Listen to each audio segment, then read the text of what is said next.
வணக்கம். என் பெயர் J. சாதுர்வி sir. நான் திருச்சி ஸ்ரீ அகிலாண்டேஸ்வரி வித்யாலயாவில் 4ஆம் வகுப்பு படித்து கொண்டிருக்கிறேன். கதை என்றால் யாருக்கு தான் பிடிக்காது? இப்பொழுது நான் ஒரு குட்டி கதை சொல்ல போகிறேன். ஒரு நாட்டில் ஒரு அரசர் இருந்தார். அந்த அரசருக்கு 2 குழந்தைகள். அவருக்கு வயசானதினால் யாருக்கு மகுடம் சூட்டுவது என்று குழம்பி போயிருந்தார்.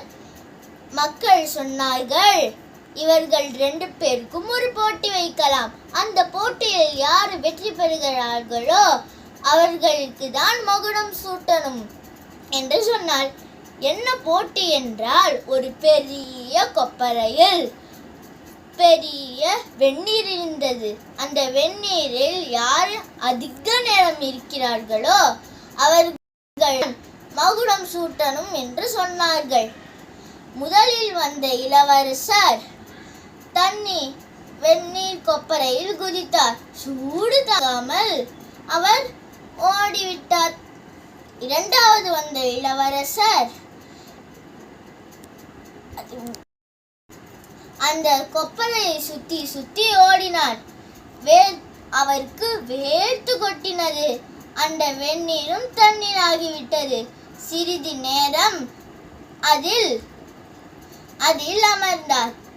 அப்புறம் வெளியே வந்தார். இவர்தான் இந்த வெற்றியாளர் என்று அரசர் கூறி இவருக்கு தான் மகுடம் சூட்ட வேண்டும் என்று சொல்லி, இதே போல நாமளும் புத்தி கூர்மையாக காலத்தை தகுந்தி நம்மளை மாறியும் மற்ற குழந்தைகள் இதே மாதிரி செய்தால் எல்லா இதிலும் வெற்றி பெறலாம். வாழ்க செந்தமிழ், வளர்கையும் எம் நாடு.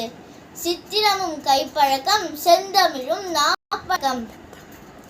இந்த தமிழ் ஒலிம்பியாட் பகுதியில் எனக்கு வயதிலேயே பேச வாய்ப்பளித்தமைக்கு மிகவும் நன்றி.